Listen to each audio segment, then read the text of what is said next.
Here, let's look at 11 here. We know that angle BCD, which is, I'm going to label that, which is this angle here, which is 7x plus 10. And we know that the arc of BAD, which is this is the arc. Woo. We know that that arc is 19x minus 50.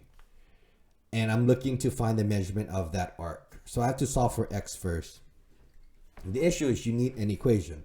Understand that the 1/2, the arc, is going to be equal to the inscribed angle.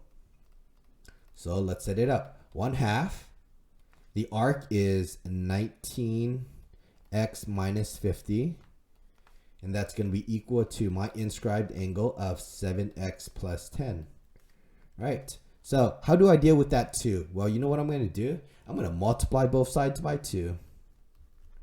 So this cancels, leaving me with a 19x minus 50 on my left. And on my right, I multiply everything by 2. So this becomes a 14x plus 20. Now I can solve. Minus 14x to both sides. This gets me 5x minus 50 is equal to 20. Plus 50 to both sides. This gets me 5x is equal to 70. Then I divide by 5 to both sides. I get x is equal to 120, which is 14. So 70 divided by 5, that is 14. So x is 14. But that's not what I'm looking for. I want to know what the arc measurement of BAD is. And we know BAD is 19x minus 50.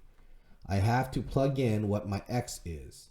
So this 19 parentheses 14 minus 50. I make that substitution for what x is.